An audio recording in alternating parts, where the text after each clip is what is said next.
बता देना चाहता हूँ आपको कि क्या कानून है। वीडियो को ध्यान से देखिएगा, आगे देखिएगा, पूरा देखिएगा। स्किप करके देखेंगे तो पॉइंट मिस हो जाएंगे। तो पॉइंट्स पे जाइए और बातों को समझिए। मैंने सारांश में कहने की कोशिश करी है SC/ST पर नारी शक्ति परिवार की धुरी है, परिवार का केंद्र है, परिवार का संरक्षण करता है। घर के अंदर, परिवार के अंदर परिवार को दिशा देने वाला कोई और नहीं, नारी होती है। नारी की विशेष भूमिका है मातृशक्ति के रूप में। मातृशक्ति का यहाँ विश्लेषण करना चाहूँगा कि मातृशक्ति से संबंधित एक ही बात है। मातृशक्ति मीन्स वो शेरा दुर्गा वो वाली नहीं, काली, ये सब कुछ नहीं, वो नहीं होता, वो कभी हुआ भी नहीं है। क्योंकि तमाम किस्म की नारियों पर तमाम किस्म के जुल्म होते हैं। नारी शक्ति से एक ही मतलब है कि शक्ति मीन्स कि वो परिवार को नियंत्रित, जी हाँ, परिवार को बेहतर बनाने की कोशिश करती है। आपके घरों में जो माँ बहन बेटियां हैं कितना संरक्षण करती हैं आपका, कितनी कोशिशें करती हैं और कितने सारे मतलब जो है आपको बुराई से भटकने से बचाने के लिए कितना उनका जोर रहता है। जाति धर्म कोई सा भी हो, लेकिन सभी माता बहनें एक ही कोशिश पर जोर देती है, उनका परिवार ठीक रहे, ठीक चले, और उनकी कोशिश रहती है परिवार सुरक्षित संरक्षित बना रहे और परिवार का भरण पोषण ठीक ढंग से चलता रहे। जय भीम, हेलो एवरीबॉडी, सादर नमन, जय भारत, जय संविधान। वर्ण व्यवस्था, भारत मूल निवासी, भारतीय मूल निवासी, भारतीय मूलवंशी, आपके ही समाज पर जुल्म हो रहे हैं तमाम किस्म के। उन जुल्मों के खिलाफ जाके बोलूँ ना मैं, है ना। SC/ST OBC माइनॉरिटीज, ये लोग कुछ भी अगर करेंगे तो समाज के हक में करेंगे, इसलिए इनको तहे दिल से जय भीम, जय भारत, जय संविधान। वर्ण व्यवस्था भारत में किस तरीके से काम करे, ये भी एक एडवोकेट साहब हैं, एडवोकेट बेनीवाल साहब, शायद एडवोकेट जगदीश बेनीवाल जी, यदि मैं नाम सही बोल रहा हूँ तो वो इस समय सुर्खियों में हैं। उनका मामला बड़ा केंद्रित हो रखा है। समय, हालात, जाति व्यवस्था, वर्ण व्यवस्था। यदि हम वर्ण व्यवस्था के खिलाफ नहीं बोलेंगे, नहीं जाएंगे, तो ये हम समाज के साथ अच्छा नहीं कर रहे हैं। मीन्स बहुत ज़रूरी है उस सच्चाई को बताना जो भी एडवोकेट बेनीवाल साहब के साथ घटित हुई, और ऐसे ही ना जाने कितने लोगों के साथ घटित होती है। ये तो एडवोकेट बेनीवाल साहब ने बता दी कि सामने आ गई बात, वरना ये नहीं आता। आमतौर पे ऐसा देखने को मिलता है। इस तरह के मामले अक्सर 100 में से 99 मामलों से ज़्यादा मामले, 100 में से 99 मामलों से ज़्यादा मामले दफन कर दिए जाते हैं। सुबह के 5:04 पर यह वीडियो मैंने स्टार्ट किया था और मनुवादी व्यवस्था में एक विशेष प्रकार का हड़कंप मच गया है। उनके दिलों में तूफान उठना शुरू हो गया है। लेकिन जब मनुवादी व्यवस्था के लोग कुछ करते हैं तो क्या हमारे 90% बताए जाने वाले लोग, टोटल पॉपुलेशन का जिनकी जनसंख्या 90% से लगभग ज़्यादा ही बताते हैं बुद्धिजीवी लोग या महान लोग, लेकिन फिर भी एक आंकड़ा फिक्स है कि 85% तो हैं ही, है ना। इस 85% के लोगों की जो पॉपुलेशन है, मतलब पूरे इंडिया में बहुजनों की संख्या, इस पर मनुवादियों का जब हमला होता है तो हमारे लोग कितना रिएक्ट करते हैं, कितना एक्शन लेते हैं उसके खिलाफ जाकर। जैसे एडवोकेट बेनीवाल साहब का मामला भी ताज़ा है। 24 फरवरी 2024 उनके साथ भारत की राजधानी दिल्ली थाना डाबड़ी, यहाँ एक प्रहार, यहीं पर बाबा साहेब डॉक्टर भीमराव अंबेडकर का एक सर्कल बना हुआ है। वहीं पे बुद्धिज़्म का धम कारवां चलता है। एवरी वीक बाबा साहेब का मिशन एंड मूवमेंट होता है और हमारे समाज के भी काफ़ी लोग यहाँ पे सक्रिय हैं। सभी वर्ग के अपने समाज में, जैसे कोई किस डिपार्टमेंट में, कोई किस डिपार्टमेंट में, छोटे बड़े, गरीब अमीर, सभी प्रकार के लोग यहाँ पे, सभी कैटेगरी से जो बाबा साहेब की मिशन एंड मूवमेंट और धम्म कारवां में एक्टिव हैं, वो लोग सभी यहाँ इकट्ठे होते हैं। समाज का एक मतलब प्रोसीजर चलता है, समाज को बेहतर बनाने के लिए, अच्छी दिशा देने के लिए दिशा निर्देश चलते हैं। लेकिन ऐसे में एडवोकेट बेनीवाल साहब का मामला क्या सभी संगठनों ने उठाने की कोशिश करी? क्या सभी संगठनों में इस बात की एक हलचल है कि एडवोकेट बेनीवाल साहब के साथ में ये क्राइम हो गया और उस पर हमारा सबका बोलना ही नहीं, इसके खिलाफ जाना बहुत ज़्यादा ज़रूरी है? धनंजय प्रताप सिंह नाम का एक पुलिस वाला है, किस पोस्ट पे है? शायद एसएचओ धनंजय प्रताप सिंह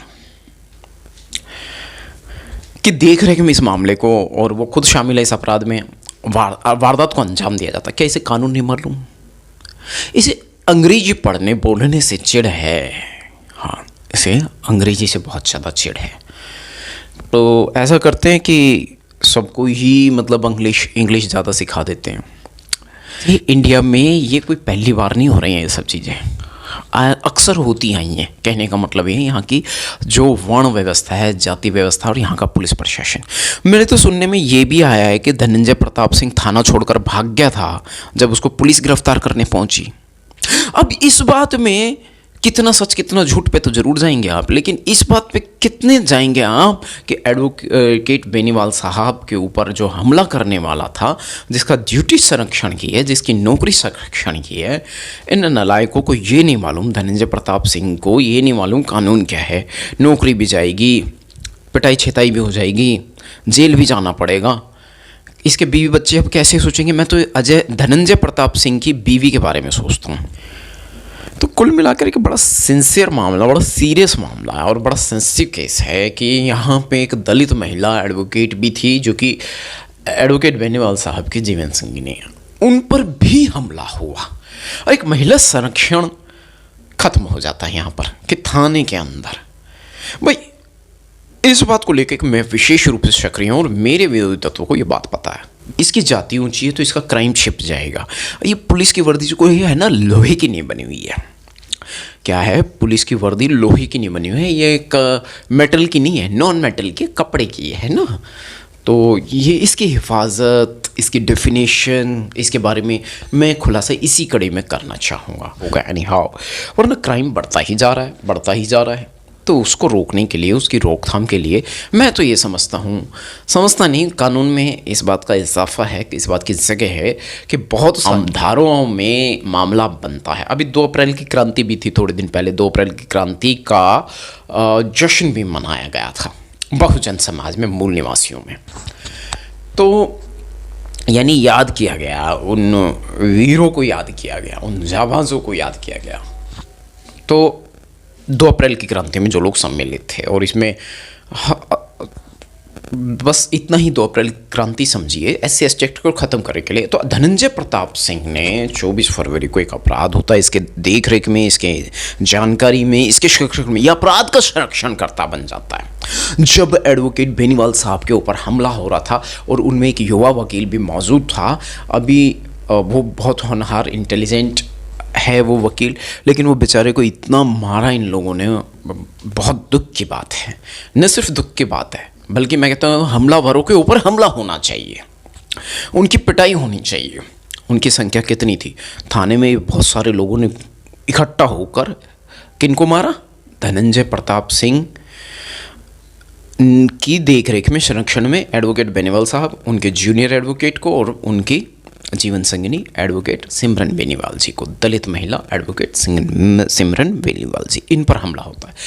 इनके ऊपर हमला इस प्रकार से होता है, ये गलत होता है, ये अपराध है, SC ST एक्ट की अवहेलना है, सरेआम गुंडागर्दी है और अश्लील हरकतें भी की गई तमाम किस्म की।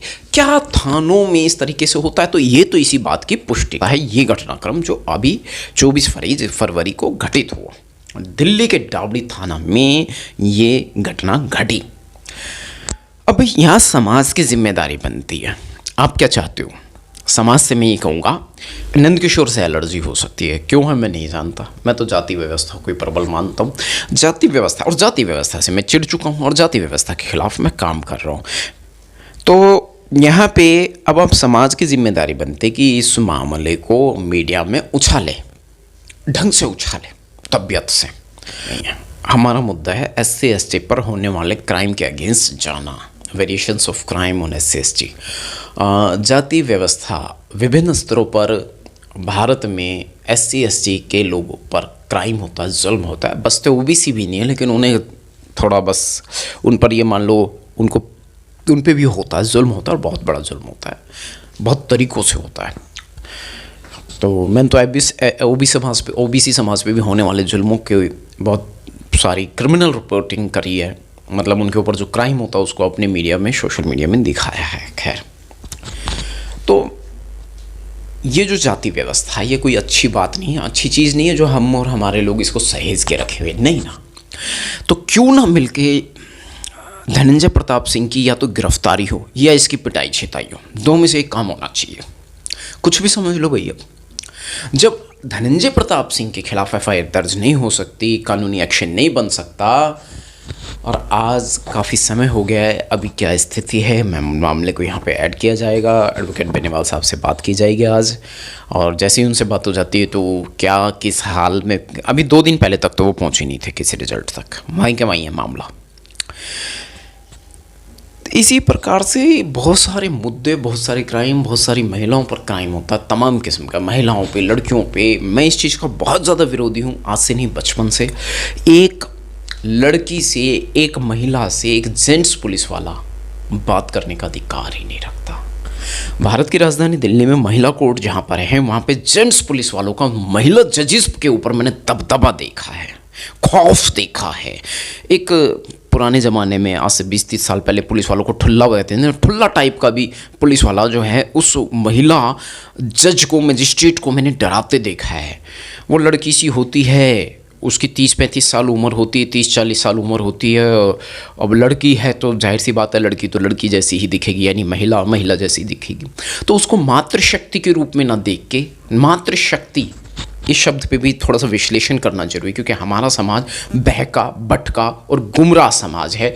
उसको गुमराह कौन कर देता है? RSS के गुंडे, RSS के लोग बहुत जल्दी इसको गुमराह कर देते हैं। उस पर बाद में जाऊंगा, बुरा मत मानना। देखिएगा, मैं आप समाज को नमन करता हूँ। यही वो समाज है जो राजा को भिखारी और भिखारी को राजा बना देता है। इसीलिए तो मोदी सत्ता में है, ठीक है ना। तो कहने का मतलब है कि इस मुद्दे पे मैं बाद में जाऊंगा, पहले हम जाते हैं उस मुद्दे पर। तो बेसिकली मुद्दा ये है कि SC/ST की नारी पर क्राइम, थाने के अंदर उनके साथ मारपीट, बदतमीजी, दुस्साहस पुलिस वालों द्वारा। ट्रैफिक पुलिस वाले लड़कियों की 2 व्हीलर्स को रोक लेते हैं, उनकी कार रोक लेते हैं, या जिस कार में महिलाएं बैठी होती हैं उस कार पर पुलिस वाले अपना एक दबदबा रखते हैं।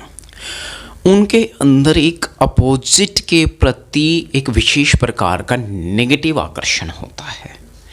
ये अपराध है, ये गैर कानूनी है, ये लिंग भेद हो गया। अब महिला को डराने धमकाने के लिए, तो ये बात इसलिए कही है कि ऐसा जो सोसाइटी में हो रहा है, मैंने उसको कहा, बताया है, मैं ये नहीं कह रहा। महिला सब्जेक्ट ये है, महिला पर क्राइम। अब जानबूझ करके उस लड़की को रोक लिया जाता है, जिस 2 व्हीलर पे, या तो लड़की खुद ड्राइव कर रही हो, कार, 2 व्हीलर, सिर्फ इनके दिमाग में मतलब उसको सताने की, उसको अपने नियंत्रण में लेने की, और ये उसको हर तरीके से मतलब जो है परेशान करने की कोशिश करते हैं। तो ये कानून नहीं है। कानून पता है क्या है, ये बताना बहुत ज़रूरी है। वकील, सारी दुनिया के वकील इस बात को अच्छी तरह जानते हैं। एक फेमिनिज्म ही बात करेगी। भारत सरकार में क्या महिला पुलिस नहीं है? भारत ये जो इंडियन पुलिस डिपार्टमेंट है, क्या उसमें महिला पुलिसकर्मी नहीं होते? वही उनकी मौजूदगी ज़रूरी नहीं है। जेंट्स वाला बात ही नहीं करेगा, वो दूर रहेगा। ये कानून नहीं है तो इसको पास करवाएंगे। जेंट्स पुलिस वाले के पास कोई कानूनी अधिकार कानून की दुनिया में नहीं है कि वो महिला को छुए, महिला से बात करे, महिला के डॉक्यूमेंट चेक करे, है ही नहीं। फॉर एग्जाम्पल मैं अभी बता दूं, लाइव रिपोर्टिंग चल रही थी जाफरपुर कला थाना, वहाँ से लाइव रिपोर्टिंग करी गई 17 मार्च 2024 को। हाँ 17 मार्च। तो जेंट्स पुलिसकर्मी आयु नियुक्त किया गया। डॉक्टर रितु सिंह ने कॉल कर दी पुलिस को, पीसीआर कॉल करी, और वहाँ से डॉक्टर रितु सिंह वाले मामले में, और महिला हेल्पलाइन 181 वाला मामला लूज ही है, कोई खास एक्शन नहीं होता, मैंने नहीं देखा। बहुत ज़बरदस्त एक्शन हुआ। मैंने खुद 2 बार कॉल करी है, एक तो अभी थोड़े दिन पहले ही करी है। और बिहार से कोई 8 साल की बच्ची किडनैप हो गई थी, तो वहीं से दिल्ली से मैंने अभी 4-5 दिन पहले ही कॉल करी है, क्योंकि मैं एक सोशल मीडिया पर्सन था, उसकी जो है बच्ची को किडनैप कर दिया था 8 साल की, बिहार से, घर से। तो यहीं से कॉल करनी पड़ी इसलिए क्योंकि वहाँ कोई था ही नहीं, बच्चे के पिता तो यहाँ था और मुझे उसने इन्फॉर्म किया, तो मैंने यहीं से 181 पर कॉल करी और इमीडिएट 2 मिनट में। तो ये तो तगड़ा एक्शन हुआ, ये तो अच्छा हुआ। और एक बार मैंने 2016 में करी थी, तब भी तगड़ा एक्शन हुआ था इमीडिएट, क्योंकि कोई महिला को मैंने परेशानी में देखा था, तो इमीडिएट उसको संरक्षण दिया गया, वो महिला को सुरक्षित। मतलब मामला ये था, जो भी मामला था, उस महिला को, मेरे को लगा कि उसकी जान को खतरा है, तो उस मामले में लिखित कार्रवाई भी, सारे काम हुए, और वो 2016 का मामला भी उस महिला को बचा लिया गया। तो इस प्रकार से इधर भी ये तो हुआ महिला संरक्षण और सुरक्षा, नारी सुरक्षा। तो जाफरपुर कला से 112 नंबर पे पीसीआर कॉल की गई डॉक्टर रितु सिंह द्वारा, और जब कॉल कर दी गई तो आयु नियुक्त किया गया जेंट्स। ड्यूटी ऑफिसर सामने ही बैठी है, महिला थी, तो वो लाइव वीडियो पे दिखाए भी है ये प्रसारण कि क्या चल रहा था वहाँ, और उस पे जेंट्स पुलिस वाला पीछे हट गया कि यहाँ आयु महिला होनी चाहिए, ठीक है ना। तो एक महिला से एक महिला ही बात करने का लीगल अधिकार है, कानूनी अधिकार है। जोर देकर इतनी सारी थ्योरीज जो मैंने आपको बताई, तमाम किस्म की, उस पर या विभिन्न प्रकार की, उससे मतलब ये कि है नारी संरक्षण, महिला संरक्षण एक जेंट्स के दायरे में। एक जेंट्स पुलिस वाला जब होता है, वर्दी धारक है, पुलिस की वर्दी उसने पहनी हुई है, पुलिस का खौफ, हाँ पुलिस का खौफ, ये कानून नहीं है, पुलिस का खौफ नहीं, यही तो डेफिनेशन क्लियर करनी है, इसी पे तो स्टडी करनी है। ये कानून नहीं है, गैर कानूनी। पुलिस होती है संरक्षण के लिए, न कि अपराध को बढ़ावा देने के लिए, कंट्रोल के लिए। तो बात चल रही थी कि एडवोकेट बेनीवाल साहब और उनकी जीवन संगिनी पर हमला हुआ, और वहाँ पर तमाम किस्म के सभी लोग जेंट्स थे, लेकिन एक महिला और थी, आई थिंक, मुझे नहीं पता। इस मामले में मुझे रिपोर्टिंग करने का 1 to 1 जो बाइट करते हैं वो मौका नहीं मिल पा रहा है एडवोकेट बेनीवाल साहब के साथ में। मैंने काफ़ी बात करने की कोशिश की, वो भी वकील हैं तो बिजी रहते हैं ज़्यादातर, अपने केस से भी इस समय पीड़ित चल रहे हैं वो, क्योंकि अपमान हुआ, और अपमान सम्मान स्वाभिमान की तो लड़ाई। तो कुल मिलाकर के महिला संरक्षण जो है नहीं है इंडिया में, कानूनन तो है, कानून में तो है, संविधान में तो है, लेकिन वैसे नहीं है। वैसे महिला को, वुमेन को हैक कर लिया जाता, किडनैप कर लिया जाता, उसके ऊपर कब्जा बना लिया जाता, उसके तन मन धन पर नियंत्रण है मनोवादियों का, इतना याद रखना। और ये गैर कानूनी, असंवैधानिक ऐसा करने वाले लोगों को कानूनी रूप से जेल है, अच्छी खासी जेल है। एक पुलिस वाले से, एक जेंट्स पुलिस वाले से एक महिला, सिंपल हो, गरीब हो, कमजोर, बेबस, मैं कह रहा हूँ कुछ नहीं है वो। अरे भाई साहब, अभी की बात है थोड़े दिन पहले की, मैं पंखा रोड जनकपुरी के सामने कुछ बहुत गरीब लोग रहते हैं, मैंने शायद वीडियो बनाया भी था, बहुत पहले की बात होगी, करीब करीब 2.5-3 साल कम से कम मान के चलो। एक शॉर्ट पीरियड के अंदर की बात है, लगभग इसी दौरान मान के चलो, 2-3 बार मैंने देखा, जैसे ही मैं उधर से आऊँ, मतलब मैं कहीं दूर से आ रहा हूँ, तो पुलिस वाले डंडा लेके वहाँ गरीब बेबस जो महिलाएं फुटपाथ के किनारे सर्विस लाइन पर झोपड़ पट्टी डाली हुई है, उसमें यूथ बच्चियाँ भी, टीनेज बच्चियाँ भी हैं और महिलाएं भी हैं बहुत सारी, हर उम्र की। तो वहाँ नारियाँ हैं, गरीब अमीर कैसी में वो नारियाँ हैं, उनको डंडा लेके पुलिस वाले डरा रहे हैं। ये अधिकार उनके पास में नहीं है, मैं बता दूं। हाँ, वहाँ से हटा देने का अधिकार है, लेकिन तरीका दूसरा होगा। वहाँ महिला पुलिसकर्मी जाएगी, वो उनसे बात करेगी, कायदे में रह के, कानून के दायरे में रह के, सीमित अवस्था में, एक लिमिट में, और उनको भरण पोषण और संरक्षण का इंतज़ाम करना सरकार की ड्यूटी है। वे लोगों को जो डंडा लेके यहाँ से भगाया जा रहा है, ये कानून उनका काम नहीं है, पुलिस का काम नहीं है, ऐसा नहीं कर सकते। कानून और सरकार का काम ये है कि वो उनको वहाँ से कहीं और स्थापित करे, कहीं और उनके रहने का, क्योंकि वो भारत के नागरिक हैं, उन्हें कहीं और रहने का इंतज़ाम करे। ये है कानून। ये नहीं है एक जेंट्स पुलिस वाला बार बार वहाँ पहुँच रहा है, डंडे लेके उनको भगाने की कोशिश कर रहा है। गलत है ना, अपराध है, कितने बड़े अपराध घटित हो जाते हैं। अब ये तो रहे बेबस लोग, लेकिन एडवोकेट बेनीवाल, सिमरन बेनीवाल जी तो पढ़ी लिखी महिला योद्धाएं, क्रांतिकारी हैं। ऐसे ही एडवोकेट बेनीवाल साहब हैं। मैं बात करूँ महिला संरक्षण की, थाने के अंदर क्या हुआ, तो वो तो एजुकेटेड है, अब वो तो अनपढ़ नहीं है, वो तो गरीब बेबस नहीं है, थोड़ा ठीक ठाक है, मिडिल क्लास फैमिली से मान लो उनको। तो वो जब थाने में जाती हैं एक मामले में सुलह करवाने के लिए, और वहाँ पर भी शायद ये उनकी बहन का ही मामला था शायद, मतलब एक जोड़े में, नवदंपत्ति में या दंपत्ति में कुछ आपसी कलह हो गया था। कलह को ख़त्म करने के लिए एडवोकेट बेनीवाल साहब भी जाते हैं और एडवोकेट सिमरन बेनीवाल जी भी जाती हैं। तो महिला मामला था, इसलिए एडवोकेट बेनीवाल साहब महिला को लेके ही चले पहले से, क्योंकि वो वकील हैं, कानून जानते। और इधर हमारा एक वो जूनियर एडवोकेट, मैं तो उस लड़के की हालत देख के मेरा तो बहुत दिमाग ख़राब हो रहा है। उनके ऊपर इतना हमला हुआ, वो मेंटली और फिज़िकली दोनों ही तरीके से वो बहुत डिप्रेस हो गए, और वो बहुत दुख हो रहा है, बहुत तकलीफ़ हो रही है। वो ठीक से बोलने की हालत में भी नहीं थी। जिस दिन पीसी हुई थी 27 को 30,000 कोर्ट में पीसी रखी थी, यहाँ एडवोकेट साहब बात तो कर पा रहे थे, जूनियर एडवोकेट, लेकिन उनकी हालत बहुत ख़राब थी, जिसे मैं फील कर पा रहा था, महसूस कर पा रहा था। तो मेरे से भी ज़्यादा उच्च बौद्धिक वर्ग का मीडिया समुदाय वहाँ मौजूद था, और जिनके बहुत अच्छे खासे व्यूज़ आते हैं, 70-70 लाख लोग जिनकी वीडियोस देख लेते हैं। अंतानी साहब हैं, नागपाल जी हैं, इन सब के मतलब जो हैं, और भी कई मीडिया कर्मी वहाँ मौजूद थे। जनरल कैटेगरी भी थे, जनरल कैटेगरी के एडवोकेट साहब भी आए तो बौखला गए थे, और उन्होंने बोला भी है, मैंने वीडियो डाली हुई है।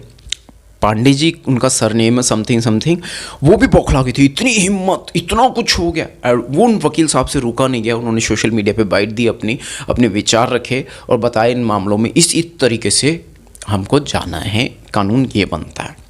तो गिरफ्तारी तो बनती है, लेकिन मामला एक तरफा चल रहा है, ये गलत है। यानी हमलावर ही बेशक पुलिस क्यों ना हो, और महिला पर हमला, तो ये तो बहुत बड़ा गर है। मतलब पीसी के दौरान ही उन्होंने कह डाला इस बात को, तो वो मतलब जाहिर सी बात है कि हर इंसान बुरा नहीं है। अब ये लोग बुरे हैं, थाने के अंदर इंसाफ नहीं कर रहे, ऐसे कितने ही क्राइम होते होंगे। तो मैंने यहाँ पे बात करी है महिला संरक्षण। चलते चलते लड़कियों को 2 व्हीलर्स पर रोक लेते हैं, क्या क्या ब्लैकमेलिंग करती होंगी, बच्चियाँ डर जाती होंगी, खौफ खा जाती हैं। वो तो कानून नहीं जानती, वो तो वकील नहीं है, पढ़ी लिखी जरूर हो सकती है, मैंने तो बड़े बड़े सुरमाओं को डरते देखा है पुलिस से। कभी कभार तो मैंने डॉक्टर रितु सिंह को भी डिप्रेस देखा है, हालांकि वो तो एक वीरांगना है, योद्धा है, और मैं कह रहा हूँ एक ऐतिहासिक बेटी है बहुजन समाज की, एक ऐतिहासिक विचारधारा से वो मतलब एक ऐतिहासिक छाप छोड़ रही है वो हर मूवमेंट पर। उनको इतना डराया जाता लगातार पुलिस द्वारा, उनका पीछा किया। कहने का मतलब मामला एक ही है, महिला संरक्षण नहीं है भारत में, महिला सुरक्षित नहीं है, रोज़गार की बहुत ज़्यादा दिक्कतें हैं, तमाम किस्म के षड्यंत्रों को डॉक्टर रितु सिंह को आपने कभी देखा होगा, सबको पता है, मैं क्या बताऊं अपने मुंह से कि रोज़गार के लिए उन्होंने कितना संघर्ष किया और कहां से कहां तक, है ना। यूनिवर्सिटी से लेक्चरर होने के बाद में फिर उन्होंने पकौड़े वाली रेडी लगाई, तो उस पर भी उनको दिक्कत हो गई, उनको दिक्कत कर दी, मनुवादियों ने दिक्कत कर दी उनको, और चेज़ करते हैं कई कई घंटे तक। जबकि वहाँ महिला पुलिसकर्मी मौजूद है तो वो जेंट्स पुलिस वालों को नहीं टोक रही, नहीं पीछे हटा रही है। सेम प्रोसेस जाफरपुर कला में हुआ, लेकिन वहाँ पे वो पुलिस वाला आ गया और उसको ये कहना पड़ा कि यहाँ सिर्फ महिला से एक महिला ही बात करेगी। तो शिकायत की थी डॉक्टर रितु सिंह ने, तो महिला ही आएगी सुनने के लिए। इसी प्रकार से जब ट्रैफिक होता है, ये यातायात के जो नियम हैं उससे संबंधित यदि कोई कानूनी कार्रवाई है भी, तो एक महिला पुलिसकर्मी को ही सामने आना चाहिए, ना कि एक जेंट्स पुलिसकर्मी को, चाहे वो ट्रैफिक पुलिस से रिलेटेड हो या नॉर्मल पुलिस हो।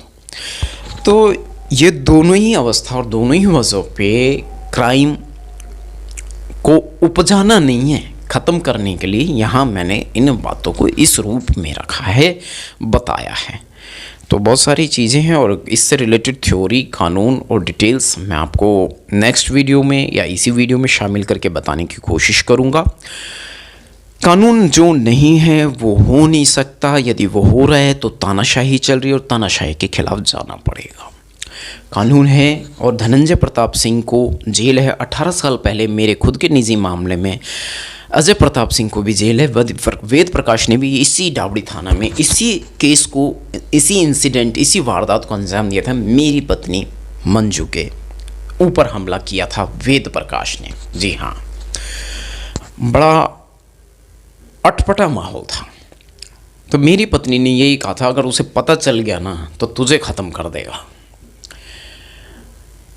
अब ये वेद प्रकाश कहाँ छिपा हुआ है ये नहीं पता, लेकिन जिस दिन हाथ लग गया, मैं तो फिर टिट फॉर टैट वाली स्थिति में हूँ। उस वक्त 18 साल पहले 2 नन्हे मुन्ने बालक मेरी गोदी में थे और सारे मामले मेरी जानकारी से बाहर थे। फिलहाल इतना ही, क्रमशः टू बी कंटिन्यू। अब जय भीम, जय भारत, जय संविधान। कानून नहीं पता तो हम बता देंगे, सिखा देंगे और इतना मजबूर कर देंगे। कानून के दायरे में ही रहना पड़ेगा, कंट्रोल में ही रहना पड़ेगा। मेरे विषय में मेरे सामने कई पुलिस वालों को वारदात दी थी, वार्निंग दी थी कि इसके सामने मैं कंट्रोल में आऊँगा, तुम भी कंट्रोल में आ जाना, सुधर जाना, नहीं तो ये तुम्हें सुधारेगा आने वाले टाइम में। और ये 18 साल पहले की बात है। डिस्ट्रिक्ट कोर्ट के जज ने इस बात को कहा था। जज साहब का नाम बता दूं, Pankaj Gupta, additional session district court district जज, एडिशनल सेशन जज पंकज गुप्ता की अदालत में पंकज गुप्ता साहब ने ये बात कही थी, जज साहब ने बात कही थी। मैंने यहाँ बहुत सारी बातों को ठीक ढंग से कहने की कोशिश करी है, बहुजन समाज के ऊपर होने वाले जुल्मों के खिलाफ जाने की कोशिश करी है।